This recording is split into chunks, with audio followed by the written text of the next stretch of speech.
Assalamualaikum warahmatullahi wabarakatuh. Selamat malam semua, saya Aden Effendi, selaku dosen Politeknik Negeri Subang. Hari ini saya akan membagikan tutorial cara membuat akun Google Scholar dan Sinta bagi dosen pemula, serta bagaimana cara mengetahui nomor ID Scopus yang kita punya. Setiap pekerjaan membutuhkan proses, begitu juga dosen. Jadi ketika pertama kali menjadi dosen muda atau dosen pemula, kita akan sering mendengar apa yang disebut dengan publikasi. Karena publikasi sangat erat kaitannya dengan tridharma perguruan tinggi, yaitu pendidikan, penelitian, dan pengabdian kepada masyarakat. Sedangkan penelitian sangat erat kaitannya dengan publikasi. Setidaknya setiap dosen itu publikasinya akan tercatat pada Google Scholar atau akun Sinta Kemendikbud Go ID. Membuat akun Google Scholar, yang pertama yang harus kita punya adalah email. Nah, yang kita punya bukan email umum ya, diutamakan email yang memiliki domain dari kampus kita masing-masing. Misalnya saya memiliki akun email adan.polsub@acid.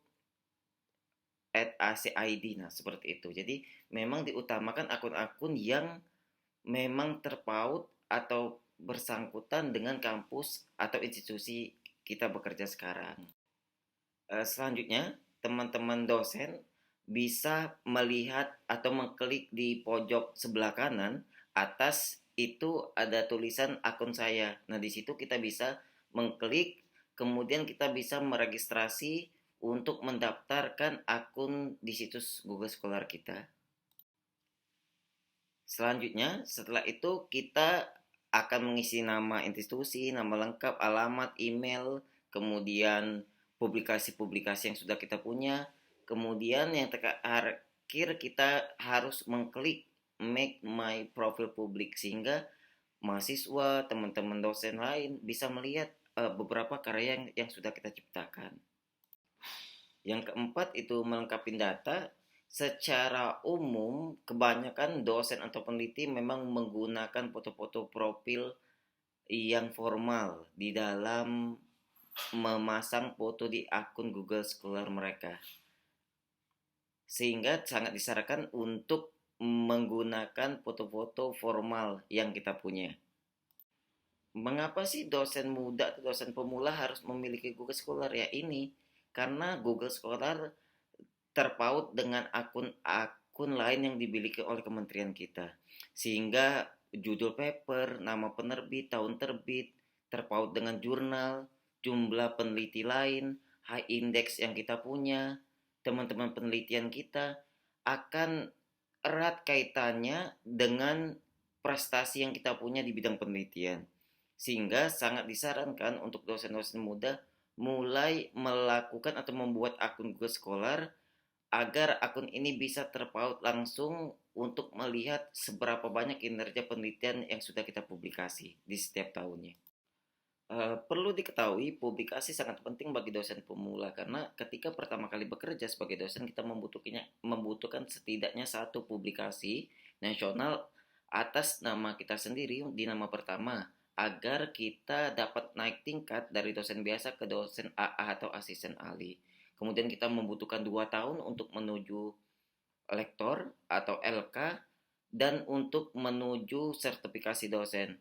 Saat ini BKD juga sudah diisi secara online sehingga BKD ini mengambil dari Sinta, Sinta mengambil dari Google Scholar sehingga ketika dosen tidak ada atau tidak mempunyai Google Scholar akan sangat sulit untuk membuat rekam jejak penelitian yang sudah kita lakukan. Selain jurnal, buku proceeding dan paten juga bisa dimasukkan di dalam Google Scholar kita. Kadang-kadang Google Scholar umumnya membaca otomatis dari setiap jurnal. Contoh, saya mempublikasi jurnal pada bulan ini, satu paper, 2 minggu kemudian biasanya umumnya akan terbaca di Google Scholar kita, sehingga skor kita akan naik, di Sinta juga akan naik. Itu rekam jejak kita sebagai dosen pemula, sehingga kita harus banyak membuat publikasi, membuat penelitian, kemudian juga meningkatkan publikasi atau citasi kita di jurnal-jurnal atau paper yang kita punya.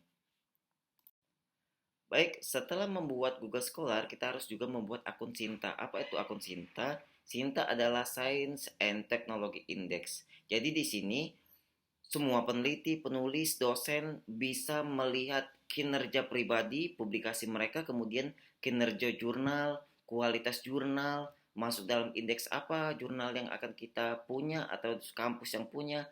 Kemudian skor dari setiap kampus di bidang penelitian juga umumnya atau diambil dari prestasi Sinta tersebut. Cara mendaftar Sinta tidak rumit, jadi kita harus mempersiapkan NIDN, KTP, kemudian yang paling utama kita harus mempunyai tadi akun domain dari kampus kita. Jadi umumnya kalau sudah punya Google Scholar, membuat Sinta ini tidak rumit ya, karena kita akan saya jelaskan beberapa tahapan dalam membuat akun Sinta bagi dosen pemula. Berikut tampilan Sinta, alamat bisa dilihat di slide depan tadi. Setelah masuk ke alamat di website tersebut, kita akan mengklik registrasi.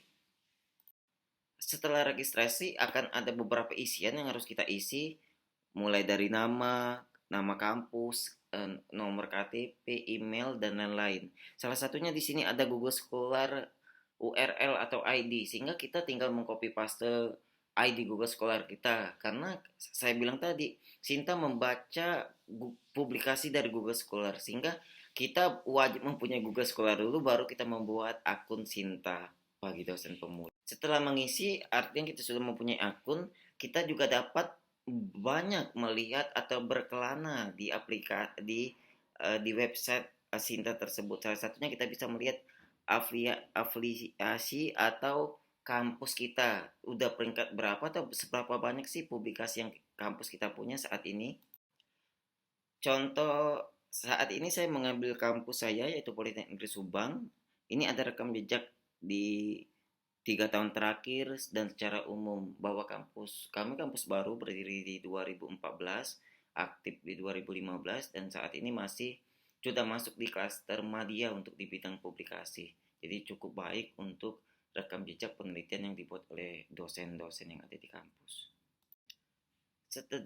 Setelah mengklik nama kampus tersebut atau perguruan tinggi tersebut, kita bisa melihat berapa banyak jumlah publikasi Scopus setiap tahun, kemudian siapa saja penulis dosen yang terdaftar di website Sinta tersebut, kemudian juga ada berapa banyak dokumen Scopus atau berapa banyak dokumen Web of Science.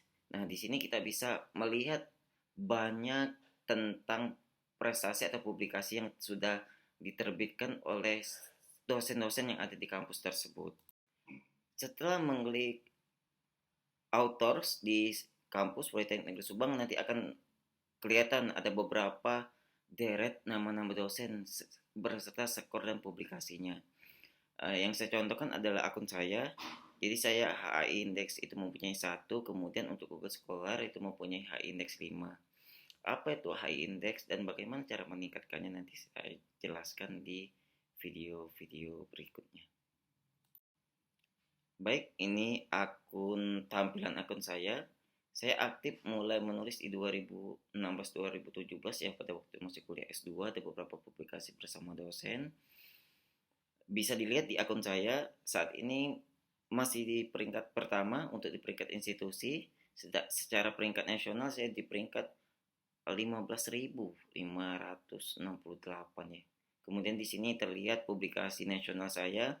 Ada di Sinta 2 ada 3, ada di Sinta 3 ada 2, di Sinta 4 ada 12, Sinta 5 ada 1, Sinta 6 0, kemudian unkategoris atau beberapa publikasi nasional yang belum diakuin tingkat kualitas Sintanya secara nasional. Kemudian di sini ada Quartile Scopus. Quartile Scopus adalah saya mempublikasi di Scopus baik jurnal atau proceeding. Itu ada kualitas mulai dari Q1, Q2, Q3, Q4. Nah, yang paling bagus adalah Q1.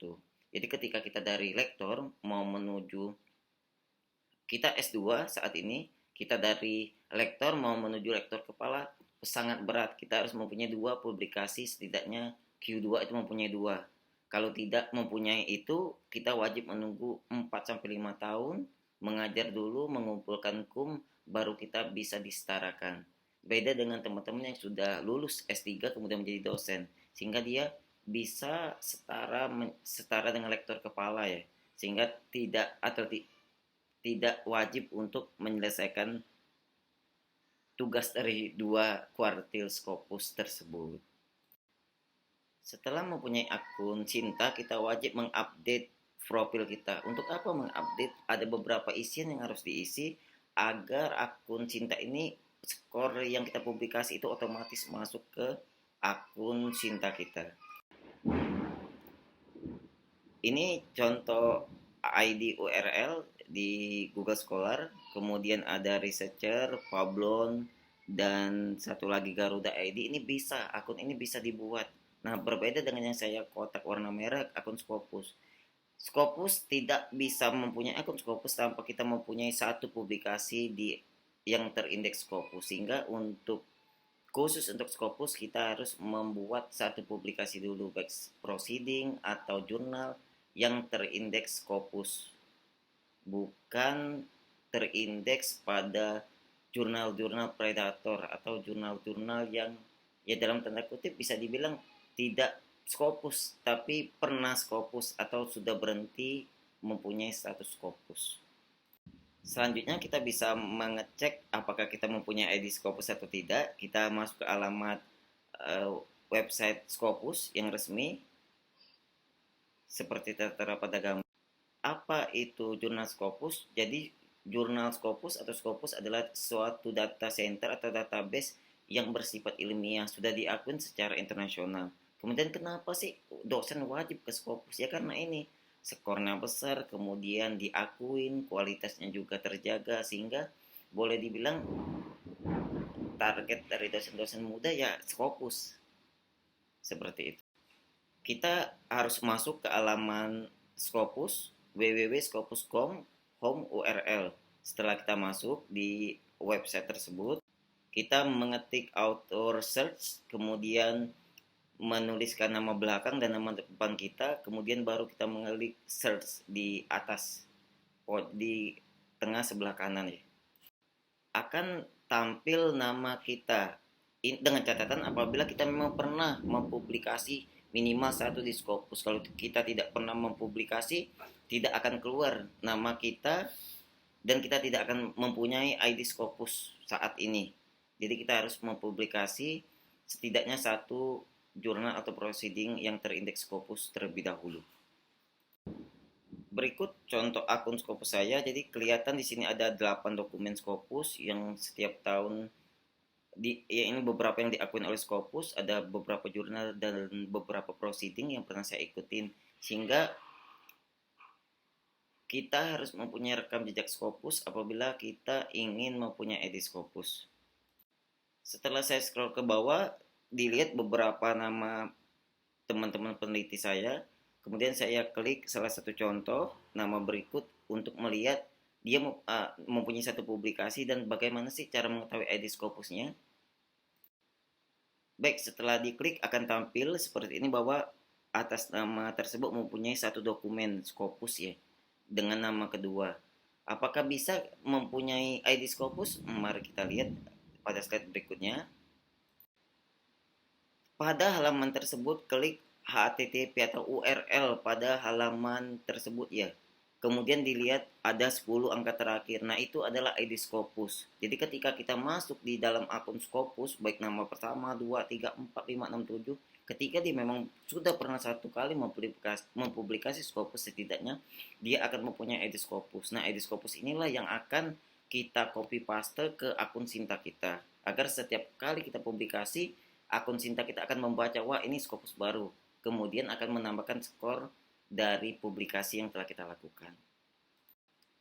Kemudian yang kita lakukan adalah mengcopy paste di sini di Scopus ID, kemudian baru di save. Nah, itu adalah urutan bagaimana kita dapat menemukan ID Scopus kemudian menambahkan di akun Sinta kita. Baik, terima kasih. Saya harap tutorial tadi dapat membantu teman-teman dosen muda untuk bisa mempunyai akun kemudian mengetahui bagaimana ID Scopusnya. Saya masih sebagai dosen muda, saya juga mengalami proses yang panjang menjadi seorang dosen. Saya banyak belajar dengan profesor-profesor saya, dengan teman-teman sejawat saya. Dan alhamdulillah saat ini saya ingin terus maju dan terus berkembang. Jadi kita sama-sama maju. Maaf apabila ada kekurangan, ada salah-salah kata dari saya. Terus maju di dunia pendidikan. Saya tutup. Wassalamualaikum warahmatullahi wabarakatuh. Bye bye.